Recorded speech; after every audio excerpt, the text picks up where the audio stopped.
Bobby Chris Ngobrol segera dimulai. Siapkan diri kamu untuk menerima informasi edukatif yang asik dari Bobby dan Chris. Cari posisi dan kondisi yang senyaman mungkin untuk mendengarkan episode kali ini. Selamat mendengarkan. Dung dung dung dung.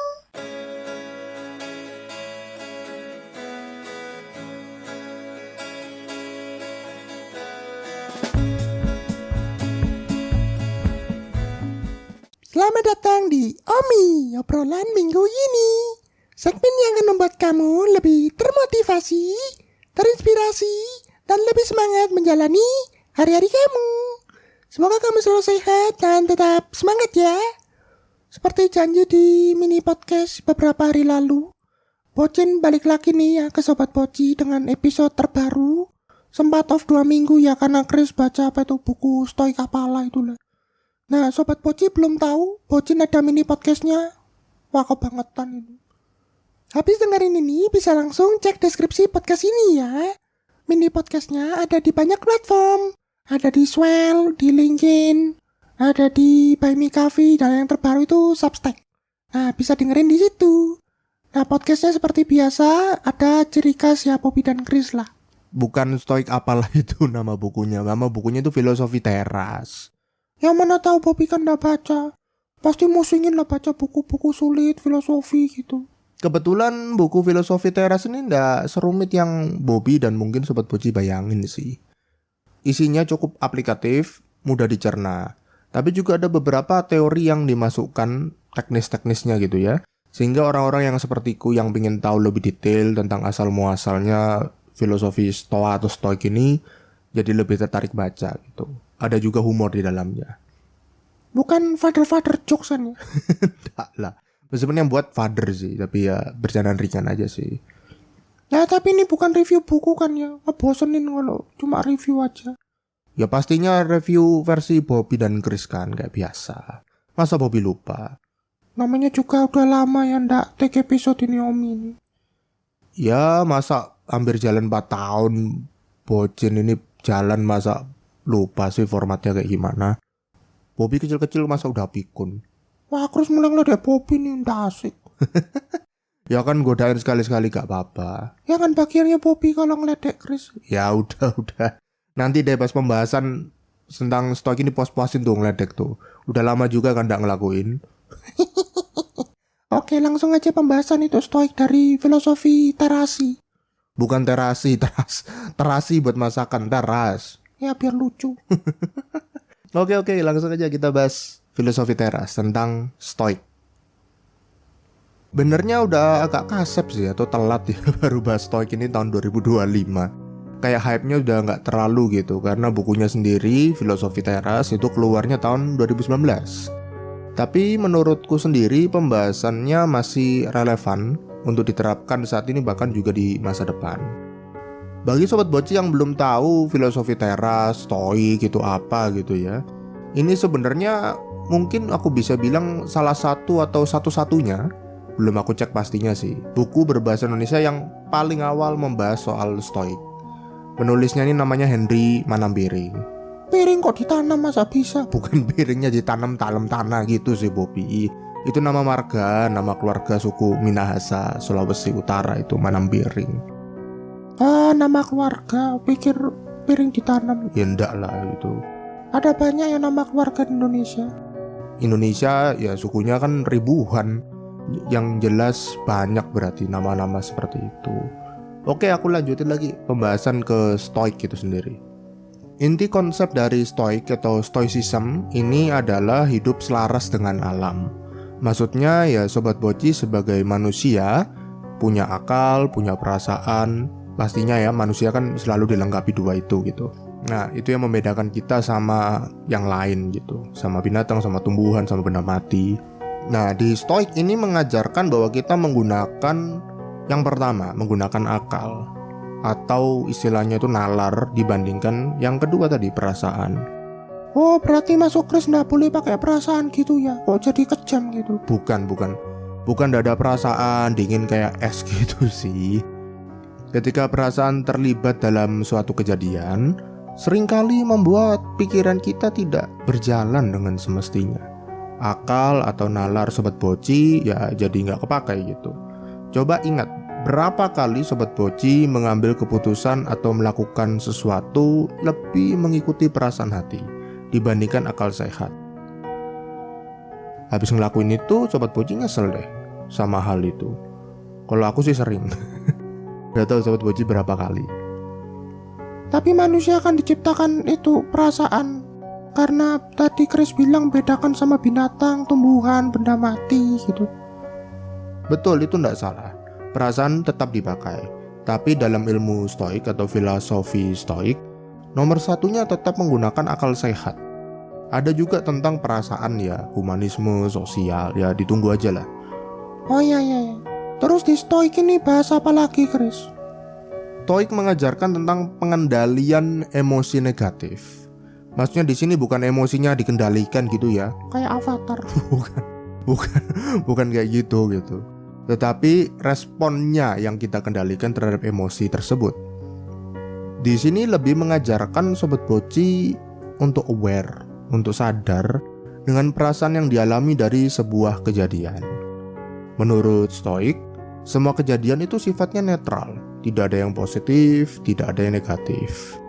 Yang menjadikan positif atau negatif adalah persepsi atau pemahaman kita. Oh, jadi kalau ada emosi marah dibiarin gitu ya? Kan dibiarin netral aja kalau ceritanya Chris tadi. Ya enggak dibiarkan marah terus-terusan gitu. Kalau orang marah dibiarin gitu, ya enggak gitu. Boleh juga dan sah-sah saja mengekspresikan emosi. Aku pernah bahas bahwa kalau emosi negatif disimpan kelamaan itu jadi penyakit kronis nanti biasanya. Penulis buku ini mengajarkan untuk melakukan 4 tahap yang disingkat sebagai STAR, S-T-A-R. Singkatan dari Stop, Think, Assess, dan Respond.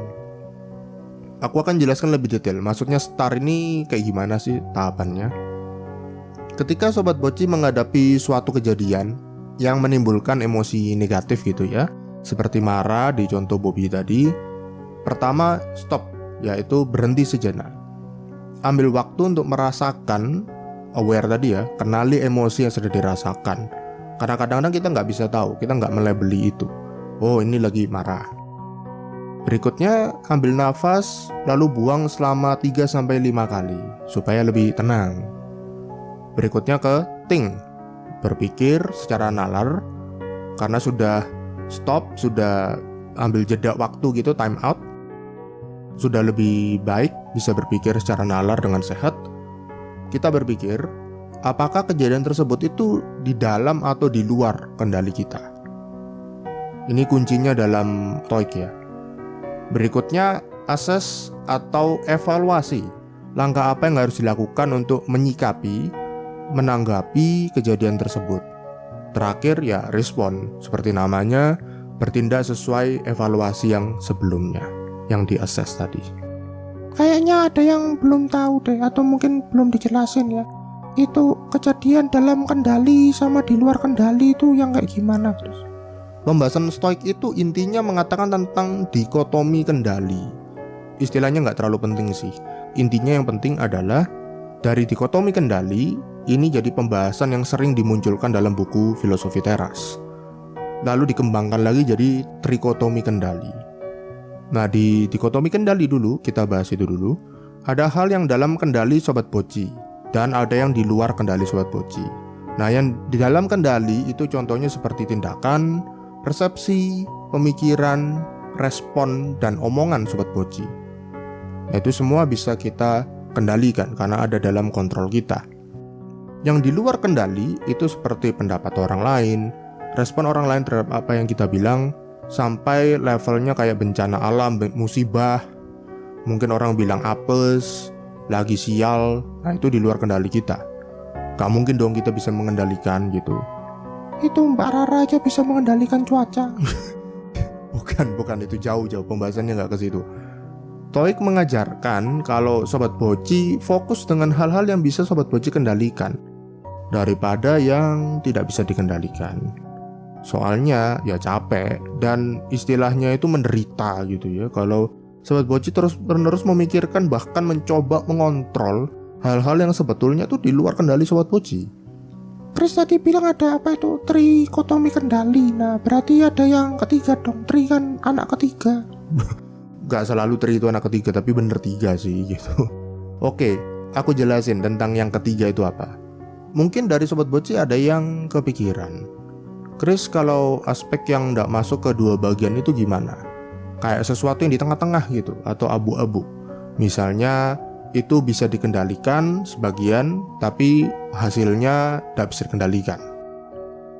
Salah satu tokoh, yaitu William Irwin, menambahkan unsur yang ketiga yang disebut tadi trikotomi kendali. Di sini yang termasuk contohnya adalah hubungan dengan pasangan atau orang lain, serta karir dan sekolah. Karena kalau dalam hubungan dengan pasangan itu kan dua belah pihak kan ya, nggak mungkin kita doang gitu. Karena kalau nggak pasangan kita robot kalau seperti itu. Nah, karir dan sekolah juga sama. Dalam pekerjaan ada bos kita juga, tapi kita juga memberikan hasil. Sekolah pun sama. Jadi Sobat Boci ambil bagian di dalamnya, tapi hasil atau dampaknya itu berpengaruh juga dengan orang lain. Di sini bisa ambil kesimpulan kalau Sobat Boci tidak perlu sampai cemas, khawatir, takut berlebihan, alay, lebay dengan sesuatu yang di luar kendali Sobat Boci. Fokus pada hal yang bisa Sobat Boci kendalikan, yaitu diri sendiri. Apa yang bisa kendalikan dalam diri sendiri, yang tadi ya. Itu berarti Wallace gitu ya, Chris, mengalir gitu kata orang, sesuai alam gitu. Iya, ndak mengalir dan ikut kebanyakan orang juga sih Bobby. Mungkin maksudnya Bobby ke situ ya? Iya. Padahal enggak sih. Enggak lah, anggap aja ya gitu. Settingan. Mungkin aku perlu perjelas dulu kata hidup sesuai alam gitu ya. Karena seperti settingan kita tadi, itu kebanyakan orang mikirnya mengalir itu ikut kebanyakan orang gitu.